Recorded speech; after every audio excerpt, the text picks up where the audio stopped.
Minakhan block ২ Chaital অঞ্চলের বাংলা ভাষা বিরোধী আন্দোলন বিক্ষোভ প্রতিবাদ মিছিল করেন। বাংলার পথপ্রদর্শক মাননীয় মুখ্যমন্ত্রী মমতা বন্দ্যোপাধ্যায়ের নির্দেশে সাম্প্রদায়িক কেন্দ্রীয় বিজেপি সরকারের বাংলা ভাষার অপমানের বিরুদ্ধে ও বাঙালি তথা পরিযায়ী শ্রমিকের প্রতি অবমাননা ও অত্যাচার রুখতে মিনাখা ব্লক ২ তৃণমূল কংগ্রেসের ডাকে এক সুবিশাল ভাষা প্রতিবাদ মিছিল করেন।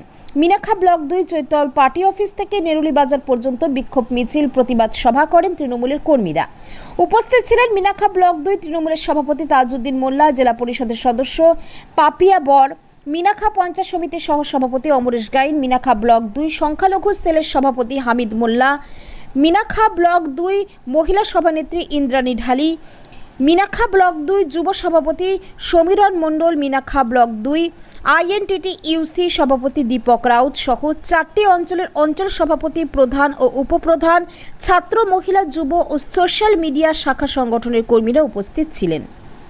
মিনাখা থেকে সাফিনুর মোল্লার রিপোর্ট, লাইভ নিউজ 66। ভারতবর্ষের যে অপদার্থ সরকার বাংলা ভাষাভাষী নিয়ে আমরা যারা বাংলায় বাস করি এবং আমাদের রাজ্য ভিন রাজ্যেও যারা বাঙালি যারা কর্মের জন্যে গিয়ে তারা আছে, সেই বাংলা ভাষীদের উপরে যেভাবে নরেন্দ্র মোদী সরকার অত্যাচার করছে, এই অত্যাচারের প্রতিবাদ প্রতিরোধ গড়ে তোলার জন্যে আমাদের রাজ্যের মানবিক মুখ্যমন্ত্রী সারা রাজ্য জুড়ে ভাষা আন্দোলনের এই প্রোগ্রাম শুরু করেছে।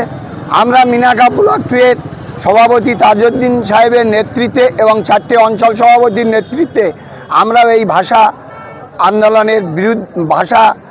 আন্দোলনে যে আমরা নেমেছি, এই বাংলা ভাষাভাষী নিয়ে আমরা এখানে সংঘবদ্ধ হয়ে এই মিছিল আমরা করেছি।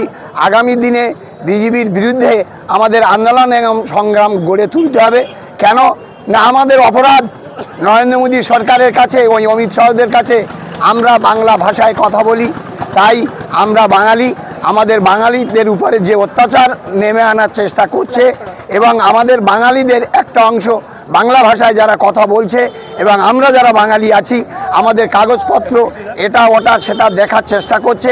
আমাদের সরকার, বিজেপি সরকার, নরেন্দ্র মোদী সরকার, সেই সরকার বাঙালি এবং বাংলা ভাষার প্রতি যে নির্যাতন অত্যাচার যে নিপীড়ন নামিয়ে এনেছে, বাংলা ভাষাভাষী হলে তাদের বাংলাদেশি ভাবে ওপার বাংলায় পাঠিয়ে দেওয়া হচ্ছে, এটা খুব যন্ত্রণা এবং কষ্টদায়ক। এর বিরুদ্ধে আমাদের সর্বভারতীয় তৃণমূল কংগ্রেসের নেত্রী মমতা বন্দ্যোপাধ্যায় এই যন্ত্রণার কথা উপলব্ধি করে তিনি আমাদের মিনাখা ব্লক 2 এর যে কর্মসূচি দিয়েছিলেন, সেই মিনাখা ব্লক 2 এর কর্মসূচি আমাদের মাননীয় 2 এর সভাপতি তাজউদ্দিন মোল্লা সাহেবের নেতৃত্বে, 4টি অঞ্চল সভাপতির নেতৃত্ব সহ গোটা সাংগঠনিক নেতৃত্বে আজকে বিপুল মানুষ সমবেত হয়েছিল। চৈতল মিনাখা ব্লক 2 এর আমাদের যে পার্টি অফিস, সেই অফিস থেকে আমাদের মিছিল শুরু হয়, চৈতল বটতলা হয়ে নেরুলি বাজারে এসে সমাপ্ত হয় এবং এই মিটিংয়ে যে মানুষের স্বতঃস্ফূর্ত সাড়া পাওয়া গিয়েছে। বাংলার মানুষ এবং বাংলার যে অসম্মান করা হচ্ছে, বাংলার ভাষার যে অসম্মান করা হচ্ছে, বাঙালিদের যে অসম্মান করা হচ্ছে, বাঙালিদের যে ন্যায্য প্রাপ্য মাথার উপর যে ছাদ, যে আবাস প্লাস, তার থেকে বঞ্চিত করা হয়েছে। গরিব মানুষ, খেটে খাওয়া মানুষ, তাদের 100 দিনের কাজের টাকা বন্ধ করে দেওয়া হয়েছে। সমস্ত টাকা কিন্তু আমাদের মমতা বন্দ্যোপাধ্যায় সরকার প্রতিশ্রুতি মতো বাংলা তহবিল থেকে সেটা পরিশোধ করেছে, কিন্তু এ টাকা দেওয়া করেছিল সেন্ট্রাল গভর্নমেন্ট থেকে। তারা ন্যায্য হারে পশ্চিমবঙ্গ থেকে জিএসটির টাকা কেটে নিয়ে যাচ্ছে, অথচ সেই ন্যায্য টাকা প্রাপ্য আমাদেরকে দেওয়া হচ্ছে না। তার বিরুদ্ধেও আমাদের আন্দোলন।